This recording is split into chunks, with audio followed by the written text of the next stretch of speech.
नमस्कार मित्रों, श्री राधे। मैं अंशुल त्रिपाठी, आपका ज्योतिषविद एवं वास्तुशास्त्री, आपके पसंदीदा चैनल ज्योतिष पंचांग में। मित्रों, आज हम पशुपत व्रत के उद्यापन के बारे में चर्चा करेंगे। सबसे पहले हम उद्यापन के ही बारे में चर्चा करते हैं। उद्यापन का उद्देश्य क्या होता है, उद्यापन क्यों करना चाहिए, इस विषय से ही आप समझ जाएंगे वास्तव में उद्यापन कैसे किया जाता है। उसके बाद हम आपको उद्यापन में क्या क्या चीज़ें लेनी है पशुपत व्रत में, उन सब चीज़ों के बारे में भी आपको डिटेल से बताएंगे। सबसे पहले उद्यापन के बारे में चर्चा करते हैं। उद्यापन का तात्पर्य है धार्मिक अनुष्ठान के पूरे होने के बाद भगवान को अपनी यथाशक्ति, अपनी क्षमता के अनुसार वो चीजें समर्पित करना जो उनको पसंद होती हैं। आपने संकल्प के दौरान, व्रत के दौरान कहीं कोई गलती तो नहीं की है, कोई आपसे भूल तो नहीं हुई है। उस भूल और गलती की क्षमा याचना के लिए उद्यापन किया जाता है। आप देखेंगे उद्यापन में भगवान को जो चीजें पसंद होती हैं वो होती हैं, दक्षिणा होती है, कुछ सामग्रियां दान की होती हैं।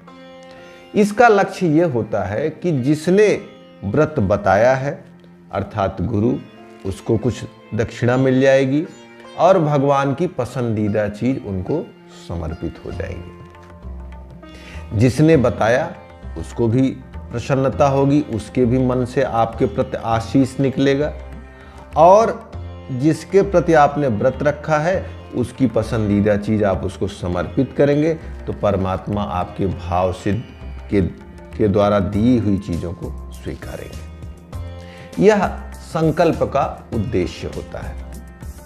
भारतीय संस्कृति में किसी भी कार्य के अंत में उसको भेंट दी जाती है। जैसे आपके यहाँ कोई अतिथि आता है, जब वो जाने लगता है तो आप उसको अंत में कुछ न कुछ भेंट करते हैं। यह भेंट स्वरूप जो चीजें दी जाती हैं वो मात्र उसका ये उद्देश्य है, पहली बात तो आप मेरे घर आए, आपने हमारे घर की अतिथि स्वीकारी, और इस दौरान कोई कमी हो गई हो तो उसके लिए हम क्षमा याचना चाहते हैं। ये अंत में जो भेंट दिया जाता है, पुरस्कार जो भी उपहार दिया जाता है, उसमें ये चीजें साइलेंटली छिपी रहती हैं। हम जब कोई व्रत रखते हैं तो व्रत के मध्य में तमाम ऐसे नियम होते हैं जिसको हम कभी कभी भूल जाते हैं। उन्हीं भूली हुई चीजों के लिए क्षमा याचना की प्रक्रिया को ही उद्यापन कहा जाता है। धर्म से जुड़ी हुई जो महत्वपूर्ण किताबें हैं उसमें साफ साफ लिखा है श्लोक में, जिसका अर्थ हम आपसे यहां पे बताते हैं। बिना उद्यापन किए हुए आपका व्रत पूर्ण नहीं होता है। इसीलिए कोई भी व्रत रखें, उद्यापन जरूर करें। अब हम बात करते हैं पशुपत व्रत के बारे में। मैंने अभी जल्दी में एक वीडियो बनाई पशुपत व्रत के बारे में। उसमें तमाम लोगों ने पूछा कि उद्यापन कैसे किया जाए। लोगों को वीडियो बहुत पसंद आई। पशुपत व्रत में भगवान भोलेनाथ की उपासना होती है, तो सबसे महत्वपूर्ण चीज है कि भगवान भोलेनाथ को जो जो चीजें पसंद हैं वो चीजें आप उद्यापन के समय भगवान को समर्पित करेंगे। दूसरी चीज, 5 दिनों का ये व्रत है। उद्यापन आपको 6वें दिन करना है, क्योंकि संकल्प आपका जब 5 दिन का पूरा होगा उसके बाद ही उद्यापन हो सकता है, और 6वें दिन जब तक आप उद्यापन ना करें तब तक आप अन्न ग्रहण ना करें। जल्दी होता है तो बिना कुछ खाए पिए उद्यापन कर लें। अगर जल्दी नहीं होता है, विलंब होता है, किसी कारणवश आप नहीं कर पाते, तो आप फलाहार की चीजें ग्रहण करें। नमक का निषेध है इस व्रत में। उद्यापन के बाद आप कुछ भी अन्न ग्रहण कर सकते हैं, नमक खा सकते हैं। लेकिन उद्यापन से पहले नहीं करना है। उद्यापन में भगवान भोलेनाथ को जो जो चीजें पसंद हैं वो सारी समर्पित करेंगे। भगवान भोलेनाथ अकेले नहीं हैं, माता पार्वती उनके साथ है, इसीलिए माता पार्वती के श्रृंगार की भी वस्तुएं उनको समर्पित की जाए। महत्वपूर्ण रूप से भगवान भोलेनाथ को बेलपत्र अधिक से अधिक समर्पित करने की बात कही गई है। हमने आपसे कहा कि भगवान भोलेनाथ को जो चीजें पसंद हैं वो ज्यादा से ज्यादा समर्पित करनी है। धार्मिक किताबों में लिखा गया है कि 108 बेलपत्र भगवान भोलेनाथ को आप समर्पित करें।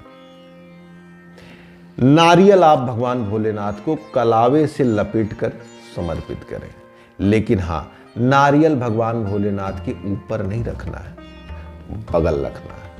आपने देखा होगा जब हम कलश की स्थापना करते हैं, किसी शुभ कार्य में नारियल को जरूर रखते हैं।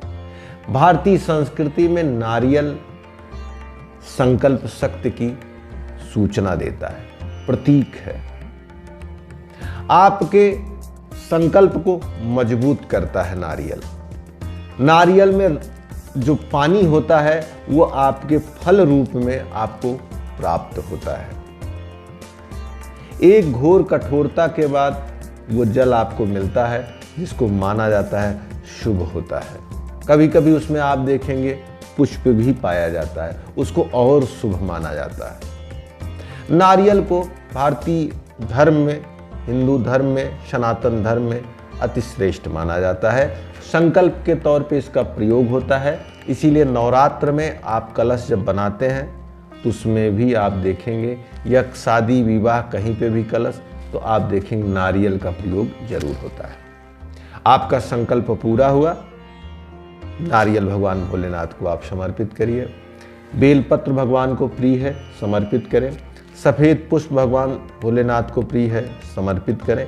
इसी तरीके से दूध, दही, शहद, गंगा जल, चंदन, जितनी भी चीज़ें भगवान भोलेनाथ को पसंद हैं, धतूर, मदार, भांग, सब भगवान को समर्पित करें। कुछ वस्त्र माता पार्वती के सम्मत, इसीलिए सुहाग से जुड़ी हुई चीज़ें माता पार्वती के लिए समर्पित करें। और इस सारी प्रक्रिया के बाद आप कुछ न कुछ दक्षिणा जरूर रखें।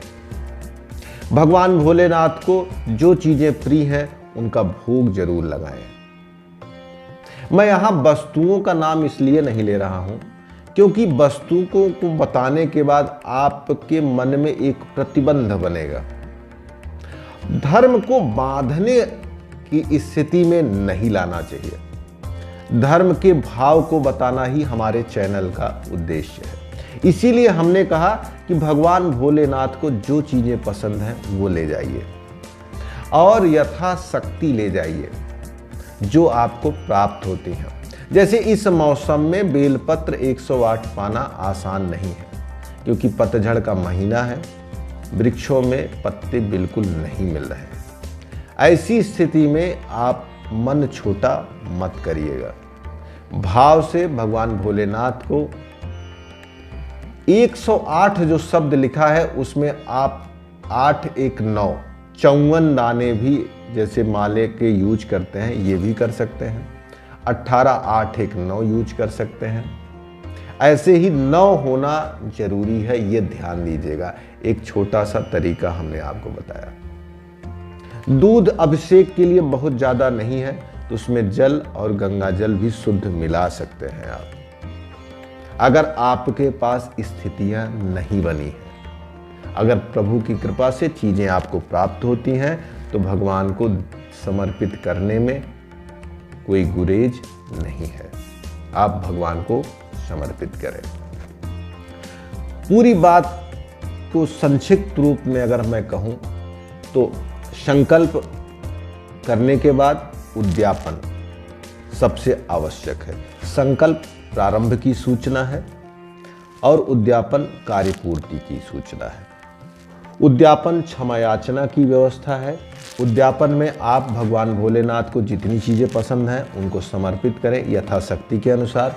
शास्त्रों के अनुसार बेलपत्र, नारियल 2 चीज़ें सबसे ज़्यादा महत्वपूर्ण हैं।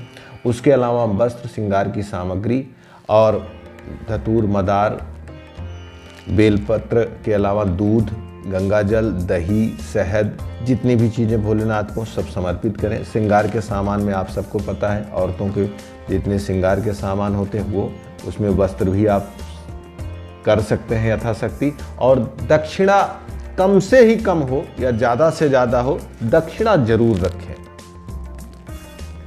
और लास्ट में आप भोलेनाथ से क्षमा याचना करें। हम मनुष्य हैं, हमसे कोई भी गलती हो, भगवान भोलेनाथ हमारी गलती को क्षमा करें। आप इस भाव से भगवान भोलेनाथ से, और अंत में अपनी मनोवांछित स्थिति की बारे में भी जानकारी दें जिसलिए आपने व्रत रखा है। प्रभु से निवेदन करें कि प्रभु हमारे मांगे हुए मांग को आप पूरा करें, उसमें आप अपनी कृपा हमें प्रदान करें। इस तरीके से आप उद्यापन की क्रिया करें। 5वें दिन आप उद्यापन नहीं करेंगे, 5 दिन पूरा होने के बाद 6वें दिन आप उद्यापन करेंगे। 5 दिन जब पूरा हो जाए तो 6वें दिन आपको उद्यापन करना। उद्यापन में आपको दिए और प्रसाद वाली प्रक्रिया नहीं करनी है, वो 5 दिन तक ही आपको कायदे से करनी है। उद्यापन के दिन आप वहां पर दीप जलाएं, धूप जलाएं, सब कुछ करें, लेकिन जो घर ले आकर जलाने की प्रक्रिया है वो 5 डेज तक ही करनी है। प्रसाद का हिस्सा घर लाएं, लेकिन वो प्रक्रिया आप कर सकते हैं, लेकिन उसका प्रतिबंध 5 डेज तक है। उद्यापन से संबंधित किसी विषय पर आपको और जानकारी चाहिए तो आप दिए हुए नंबर पर फोन कर सकते हैं।